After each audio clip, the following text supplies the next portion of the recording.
কিভাবে এবং কেন আপনি ইসলাম বিরোধী বই লেখার সিদ্ধান্ত নিয়েছিলেন? ইমানের দৃষ্টিকোণ থেকে আপনার জীবন কেমন ছিল? আপনি কিসে বিশ্বাস করতেন? ইসলামের প্রতি আপনার সবচেয়ে অনুশোচনীয় কটাক্ষমূলক মন্তব্য কোনটি ছিল? তখন আপনার আশেপাশের মানুষদের প্রতিক্রিয়া কেমন ছিল যখন আপনি ইসলাম গ্রহণ করেছিলেন? আমি ভেবেছিলাম ইসলাম একটি মিথ্যা ধর্ম, ইসলাম বিপজ্জনক। আমি 2000-এরও বেশি হত্যার হুমকি পেয়েছি এবং অবশেষে আমি ইসলামের বিরুদ্ধে বই লেখার সিদ্ধান্ত নিয়েছিলাম। হে আল্লাহ, আমাকে এমন একটি নিদর্শন দেখান যাতে আমি সম্পূর্ণ নিশ্চিত হতে পারি যে এটিই সেই পথ। এই কারণে আমি 2 দিন ধরে ঘুমোতে পারিনি। আমি মেনে নিতে পারছিলাম না, ভীষণ অদ্ভুত লাগছিল। আসসালামু আলাইকুম জোরাম ফ্যান ক্লাব ফ্রেন্ড ভাই, আমাদের আমন্ত্রণ গ্রহণের জন্য আপনাকে অসংখ্য ধন্যবাদ এবং আপনাকে আমাদের মাঝে পেয়ে আমরা আনন্দিত। প্রথমে আপনাকে জিজ্ঞেস করতে চাই, জোরাম কে? ওয়ালাইকুম আসসালাম। আপনাকে অসংখ্য ধন্যবাদ আমাকে আমন্ত্রণ করার জন্য। এখানে আসতে পেরে আমি খুবই গর্বিত। জোরাম ফ্যান ক্লাব ফ্রেন্ড 23শে জানুয়ারি জন্মগ্রহণ করেন 1979 সালে অ্যামস্টারডাম শহরে একটি খুবই সাধারণ পরিবারে। বাবা, মা, ভাই, ছোট বোন, একটি বিড়াল। অ্যামস্টারডামেই আমার জন্ম এবং বেড়ে ওঠা একটি সক্রিয় প্রোটেস্ট্যান্ট খ্রিস্টান পরিবারে। উচ্চ মাধ্যমিক শেষ করার পর তুলনামূলক ধর্মতত্ত্ব নিয়ে পড়াশোনা শুরু করি। কয়েক বছর শিক্ষকতা করেছি। নেদারল্যান্ডসে তখন অনেক কিছুই ঘটেছে, বিশেষ করে আমার জীবনে।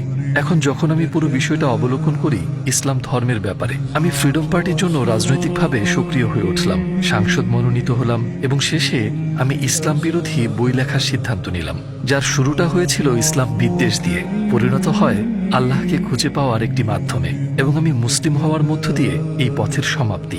ইমানের দৃষ্টিকোণ থেকে আপনার জীবন কেমন ছিল? আপনি কিসে বিশ্বাস করতেন? মুসলিম হওয়ার আগে আমি রিফর্ম চার্চের একজন প্রোটেস্ট্যান্ট খ্রিস্টান ছিলাম। আমরা বাইবেল পড়তাম, বাইবেল অনুসারে আমাদের নাম রাখা হয়েছিল, খ্রিস্ট ধর্মে দীক্ষা দেওয়া হয়েছিল, গির্জায় যেতাম, ইত্যাদি ইত্যাদি। তো আমরা বলতে গেলে বেশ ধার্মিক খ্রিস্টান ছিলাম। অবশ্যই আমি বিশ্বাস করতাম যে একজন সৃষ্টিকর্তা আছেন। আমি জান্নাত জাহান্নামে বিশ্বাস করতাম। আমি ফেরেশতা ওয়াহিতেও বিশ্বাস করতাম। এবং অবশ্যই যে ব্যাপারটি খ্রিস্টানদের মুসলিমদের থেকে আলাদা করে সেটি হলো যে আমি বিশ্বাস করতাম যীশু খ্রিস্ট ঈশ্বরের পুত্র ছিলেন এবং আরেকটু দার্শনিকভাবে বলতে গেলে আমি তাকেই ঈশ্বর বলে মানতাম। আমি অবশ্যই পুনরুত্থানে বিশ্বাস করতাম এবং এও বিশ্বাস করতাম যে যীশুকে ক্রুশবিদ্ধ করা হয়েছিল এবং আমি প্রায়শ্চিত্তে বিশ্বাস করতাম। কিন্তু যেহেতু ট্রিনিটি খুব জটিল একটি ধারণা, আপনি বিশ্বাস করুন আর নাই করুন, এটি এখনো বেশ জটিল। কারণ বাইবেলের মতে ঈশ্বর অবিনশ্বর, কিন্তু আপনি যদি অবিনশ্বর হন এবং একই সাথে আপনার যদি মৃত্যু হয়, আপনি তো একই সময়ে অমর এবং মরণশীল হতে পারেন না। তো একটু বড় হওয়ার পর, ধরুন 15-16 বছর বয়সে, আমি প্রশ্ন করা শুরু করি সেসব বিষয়ে, যেসব আমার কাছে খুব যৌক্তিক মনে হতো না। আমি অনেক ধর্মযাজক, প্রচারক, এমনকি রাব্বিদের সাথেও কথা বলেছি, কিন্তু তাদের দেওয়া উত্তরগুলো সন্তোষজনক ছিল না, যেটি বিষয়টিকে আমার জন্য আরো জটিল করে ফেলেছিল। শেষ পর্যন্ত সেসব বিষয়গুলোর ব্যাপারে আমার সন্দেহ থেকেই যায়, কিন্তু আমি অন্ধ বিচারকের মতো এগুলোকে একপাশে রেখে ধর্মটাকে বিশ্বাস করে যাওয়াটাই ভালো মনে করলাম। হয়তো আমি পুরো বিষয়টি বোঝার মতো যথেষ্ট বুদ্ধিমান নই এবং আমি তখনও ঈশ্বরে বিশ্বাস করতাম যে যীশু একজন খুব গুরুত্বপূর্ণ ব্যক্তিত্ব এবং ঈশ্বরের পুত্র। কিন্তু পূর্বে যা ঘটেছে আমি ব্যাপারটিকে ঠিক সেভাবেই রেখে দিলাম। কিভাবে এবং কেন আপনি ইসলাম বিরোধী বই লেখার সিদ্ধান্ত নিয়েছিলেন? উচ্চ মাধ্যমিক শেষে একটি বিশ্ববিদ্যালয়ে ভর্তি হই তুলনামূলক ধর্মতত্ত্ব বিষয়ে পড়াশোনা করার জন্য। এবং চমৎকার ব্যাপার হলো, আমার কলেজের প্রথম দিন, যতদূর মনে পড়ে 2001 সালের 11ই সেপ্টেম্বর, প্রথম দিন থেকেই বুঝলাম, আচ্ছা, এই মুসলিম ছেলেগুলা একটু পাগলের মতোই এবং এই ধর্ম সত্য নয়। তার কয়েক বছর পর নেদারল্যান্ডসে একজন লোক নাম থিউ ভ্যান গগ, উনি একজন বিখ্যাত চলচ্চিত্র নির্মাতা ছিলেন, যাকে রাস্তায় মেরে ফেলা হয়েছিল, তাকে গুলি করা হয়েছিল, তার গলা কাটারও চেষ্টা করেছিল এবং তারা তার পেটে ছুরি ঠুকিয়ে একটি চিঠি রেখে যায় আয়ান হিরসিয়ালি নামের এক মেয়ের জন্য। ওখানে লেখা ছিল, এরপর তোমার পালা। তো এটি আমার ইসলাম বিদ্বেষী অনুভূতিগুলোকে এমন ভাবে দৃঢ় করেছিল যে ভাবলাম আমাকে রাজনীতিতে যুক্ত হয়ে কিছু করতে হবে এবং দেশকে ক্ষতির হাত থেকে বাঁচাতে এই অশুভ শক্তিকে থামাতে হবে। আপনি ইসলামের জন্য রাজনীতি শুরু করেছিলেন?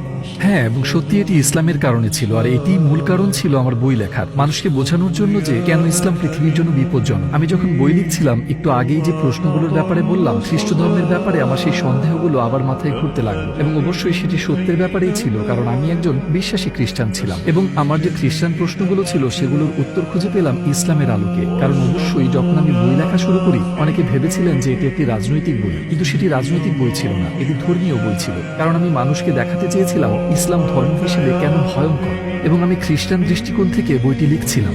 অতএব শুরুতে আমি খ্রিস্টান ধর্মে ঈশ্বরের ধারণা এবং ইসলামিক ধারণার একটি তুলনা তৈরি করতে চাইলাম। আমার ট্রিনিটির ব্যাপারে বেশ কিছু সন্দেহ ছিল এবং আমি ইসলামের তাওহীদ মানে ঈশ্বরের একত্ব দেখলাম হ্যাঁ, এবং সেটি আরো যৌক্তিক মনে হলো। আর তারপর আমি ভাবলাম, বেশ, আমি বাইবেল আবার পড়ব, আরো জানতে, নিজেকে পুনরায় ঝালিয়ে নিতে। আচ্ছা, কেন ইসলামে যে তাওহীদের ধারণা, এক স্রষ্টার ধারণা, সেটি কেন খ্রিস্টান কনসেপ্টে নেই? কিন্তু যখন আমি ওল্ড টেস্টামেন্ট পড়ছিলাম, দেখলাম যে ওল্ড টেস্টামেন্টে রাসূল বারবার বলেছেন এক ঈশ্বর, এক ঈশ্বর, এক ঈশ্বর। আর তারপর আমি ভাবলাম, ঠিক আছে, তাহলে আমি নিউ টেস্টামেন্টেও শুধু যীশু খ্রিস্টের বাণীগুলো দেখি। নিউ টেস্টামেন্টে একটি গল্প ছিল এমন যে কোথাও একজন লোক এসে যিশুকে প্রশ্ন করে, জীবনের সবচেয়ে গুরুত্বপূর্ণ জিনিস কি, আমি কিভাবে স্বর্গ লাভ করব? এবং তিনি বললেন, দুইটি জিনিস রয়েছে। তিনি বললেন, হে ইসরায়েল, তোমার ঈশ্বর এক, এবং তোমার প্রতিবেশীর সাথে এমন ব্যবহার করো যে ব্যবহার তুমি পেতে চাও। তো আমি ভাবলাম, যীশু খ্রিস্ট নিজেও এখানে স্বীকার করছেন, হে ইসরায়েল, তোমার ঈশ্বর এক। আমি বুঝলাম মুসলমানদের এক ঈশ্বর ভাবনাটি ট্রিনিটির চেয়ে বেশি যুক্তিযুক্ত, এবং এই ধারণাটি ওল্ড এবং নিউ টেস্টামেন্টের সাথে সম্পূর্ণ মিলে যাচ্ছে। কিন্তু আমি জানি খ্রিস্ট ধর্ম অন্য কিছু শেখায়। বাইবেলে ঈশ্বর সম্পর্কে যে ধারণা পাওয়া যায় তারা ঠিক তা শেখায় না। তো কয়েক সপ্তাহ গবেষণা করে বেশ কিছু বই পড়ার পর ভাবলাম, ঠিক আছে, হয়তোবা ঈশ্বরের একত্ববাদের ধারণাটি সত্য। তো এভাবেই শুরু হয়েছিল। আপনার গবেষণার জন্য কোন কোন উৎস থেকে সাহায্য নিয়েছিলেন?